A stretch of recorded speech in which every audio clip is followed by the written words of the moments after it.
जय गुरुदेव। और कर्ज से मुक्ति कैसी पाई जाए और ऋण कैसे चुकाया जाए, इस संबंध में मैंने जो पहला वीडियो डाला है, अपलोड किया है, उसके साथ साथ में बहुत सी जानकारी ऐसी होती हैं जो कि परमावश्यक हैं और आवश्यक होने के साथ साथ में जिसका व्यक्ति को ज्ञान रखना चाहिए। पहले तो मेरी विषय में अच्छी तरीके से यह जान लीजिए कि मैं जो आप लोगों को जो जानकारी दे रहा हूँ वो एकदम सटीक जानकारी दे रहा हूँ। आप लोग माने या ना माने, इस बात से मेरा कोई फ़र्क नहीं है। आप लोग मुझे लाइक करें या ना करें, मुझे इस बात से कोई फ़र्क नहीं है। आप सब्सक्राइब करें या ना करें, मुझे इस बात से कोई फ़र्क नहीं है, क्योंकि मेरा काम तो हर तरीके से चलता है और चलता ही रहेगा। लेकिन लोगों की जो समस्याएं हैं वो बड़ी विकट समस्याएं हैं। पहले तो लोग समस्याओं को जन्म देते हैं और समस्या को जन्म देने के बाद में उस समस्या में फंस जाते हैं। उसके बाद में वो लोग समस्या से छुटकारा चाहते हैं। मैं तुम लोगों को आज 3-4 बड़े उदाहरण दे रहा हूँ जो कि आज के दौर में, आज के वर्तमान में व्यक्ति को सोच समझ के यह चीज़ें करनी चाहिए। बहुत सोच समझ के ये चीज़ें करनी चाहिए, क्योंकि मेरे प्रैक्टिकल में आती हैं ये चीज़ें। क्योंकि रामचरितमानस पहला जो त्रेता युग था,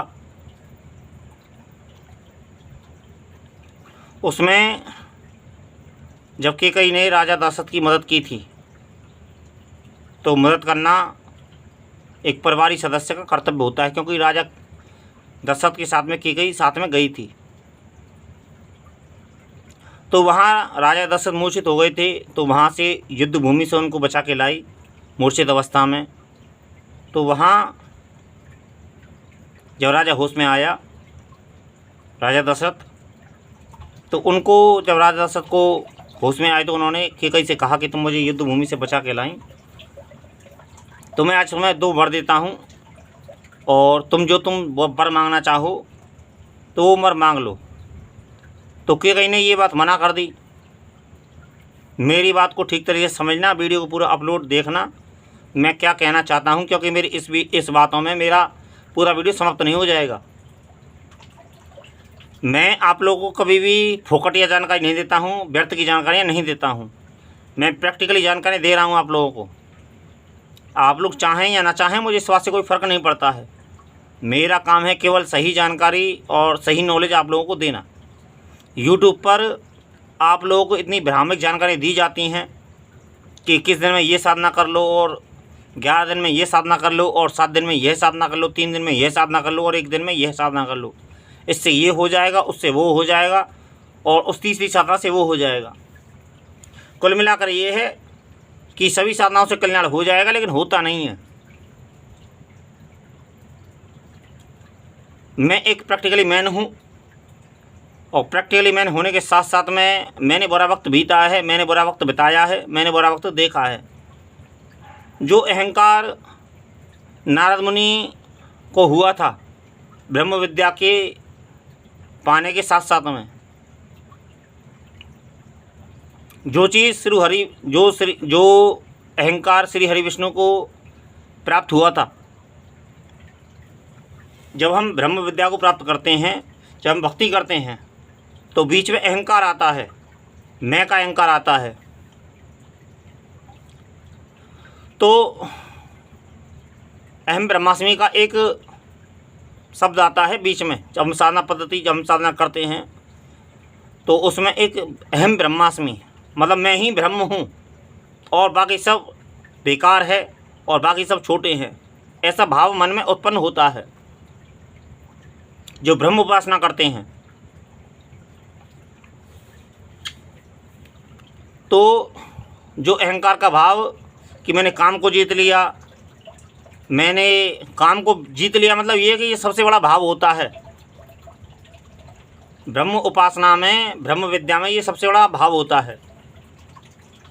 और तो भाव छोटे मैं इस समय विस्तार नहीं कर रहा हूँ इन चीज़ों का, क्योंकि मैं जो कहना चाहता हूँ उस बात को समझने का प्रयास कीजिए मेरी, क्योंकि मैं इसकी व्याख्या नहीं कर रहा हूँ ब्रह्म विद्या की। जो मेरे वर्तमान में जो मेरे नॉलेज में जो चीज़ें आ रही हैं, जो मेरे ध्यान में जो चीज़ें वो आ रही हैं, मैं वो चीज़ें आप लोगों को दे रहा हूँ। कि जब हम ब्रह्म उपासना करते हैं तो सबसे बड़ा जो भाव होता है वो काम भाव का होता है कि हमने काम को जीत लिया है। काम को जीतना, काम को नहीं जीत सकता है कोई भी। यदि वो इस मन में विचार लाएगा कि मैंने काम को जीत लिया, तो वो काम को नहीं जीत पाएगा। काम को तभी जीता जा सकता है जब हम काम भाव को चाहते ही नहीं हैं, काम भाव को सोचते ही नहीं हैं, काम भाव के बारे में विचार करते ही नहीं हैं। काम भाव को ब्रह्म विद्या का उपासक, ब्रह्म ऋषि या फिर भगवान को जानने वाला तभी जीत सकता है जब वो काम के विषय में सोचता ही नहीं है, तो वो जीत सकता है। लेकिन यदि हम ब्रह्म को जीतना चाहें और परमात्मा को जीतना चाहें तो परमात्मा को हम जीत नहीं सकते हैं, क्योंकि परमात्मा की ये सर्वत्र माया ही है। और सर्वत्र माया होने के साथ साथ में उस ब्रह्म को जीतना, ये अल्लड़पन की बातें हैं और नादानी की बातें हैं। गिरे हुए शब्द हमको लोगों को यूज नहीं करने चाहिए, क्योंकि शब्दों की अपनी एक मर्यादा होती है। और हमें कभी अहंकार नहीं करना चाहिए। हम चाहे कितने भी बड़े पद पर पहुंच जाएं, हम कितने भी बड़े पोजीशन पे पहुंच जाएं, हमको कभी भी अहंकार नहीं करना चाहिए। अहंकार हमेशा से हमारा शत्रु रहा है और सभी का शत्रु रहा है। शिव इतने औगरदानी हैं, शिव इस संपूर्ण संसार को चलाते हैं और शिव जी ही इस संसार के मूल हैं। दो सत्ताएं सदैव विद्यमान रहती हैं। यदि संसार है तो गुरु सत्ता और शिव सत्ता, दो सत्ता विद्यमान रहती हैं। शिव सत्ता जो है वो ईश्वर सत्ता है, ब्रह्म सत्ता है। और गुरु सत्ता जो है वो ज्ञान सत्ता है। यदि हम इस जगत में आए हैं तो इस जगत को जानने के लिए हमको गुरु की आवश्यकता होती है। गुरु के बिना हम इस संसार को जान लें, ऐसा अभी तक के मेरे पीरियड में लगभग मेरी 40 वर्ष की उम्र है। 40 वर्ष की उम्र में मेरे लगभग ऐसा कोई भी पीरियड नहीं आया है, मैंने ऐसा कोई भी शास्त्र नहीं पढ़ा है, ऐसा कोई ना ही तांत्रिक शास्त्र पढ़ा है।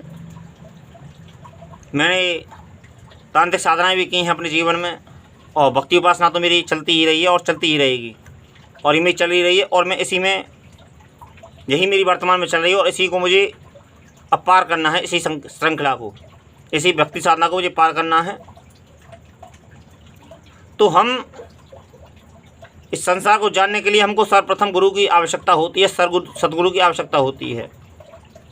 ज्ञान हमको मोक्ष तो दे सकता है, मुक्ति तो दे सकता है, लेकिन हमको ज्ञान जो है, ज्ञान की कई श्रृंखलाएं हैं। जब उद्धव ने निराकार ब्रह्म का ज्ञान पाया था तो वो कृष्ण के पास में पहुंचा था, क्योंकि उधर राधा जी जो हैं इधर ब्रज में वो विलाप करती रहती थी अक्सर। तो उद्धव गया था कृष्ण जी के पास में कि हे कृष्ण, तुम अपने भक्तों को केवल दर्द ही दे सकते हो या फिर दुखी दे सकते हो अपने चाहने वालों को, कि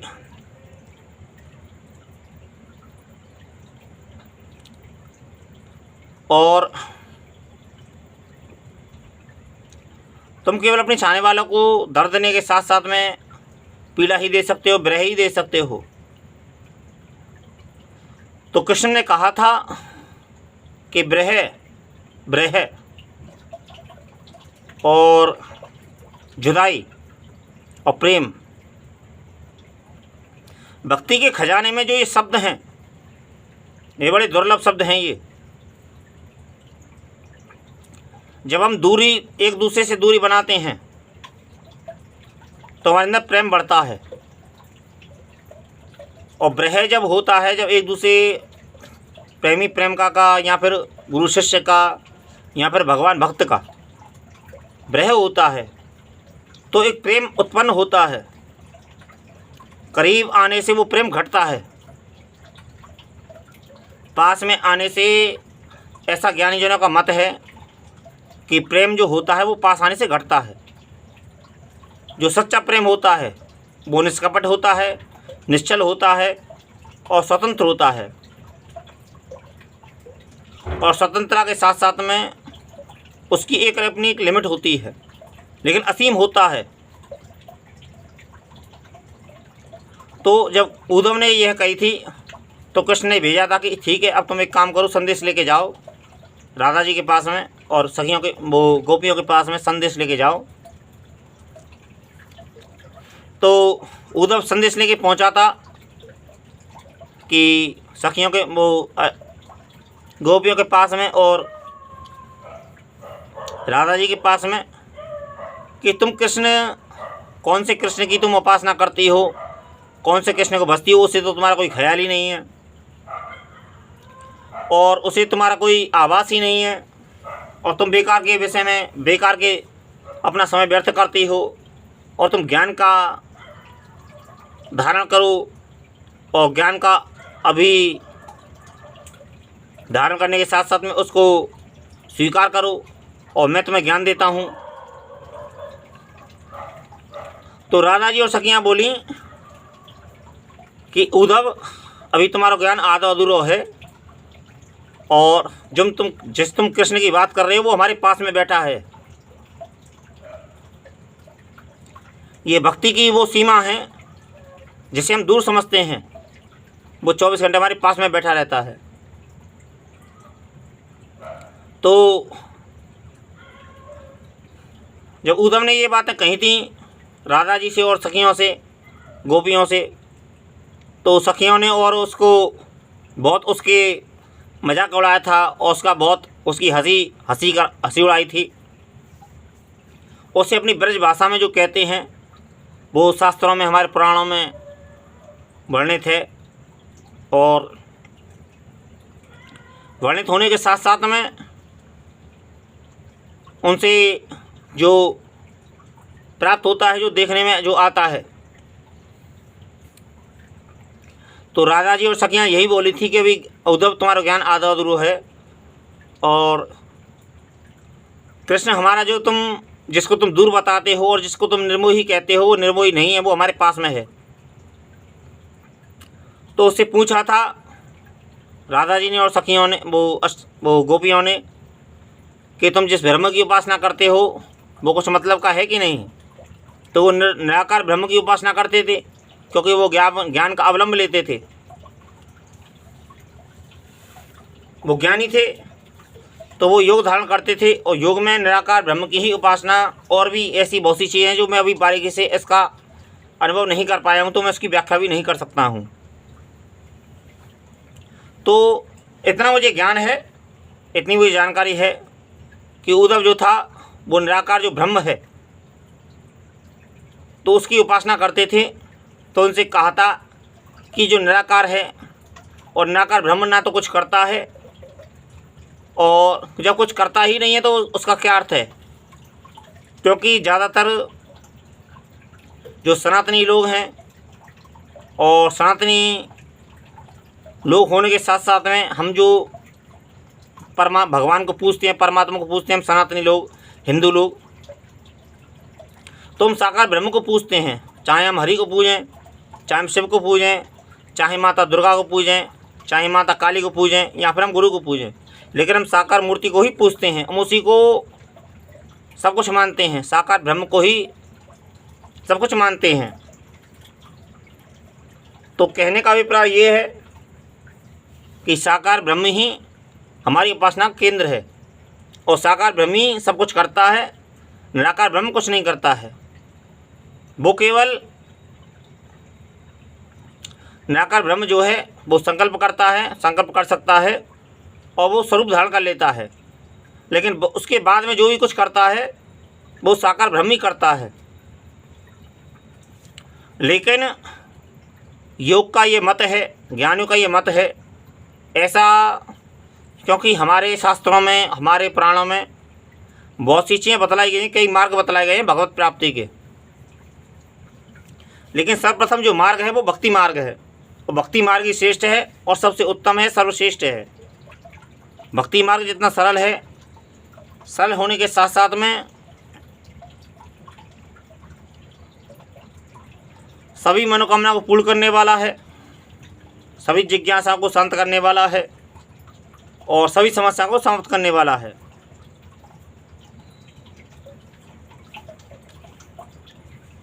मेरे कहने का अर्थ ये है कि बहुत सी चीज़ें अभी कहनी हैं, बहुत सी चीज़ें जाननी हैं।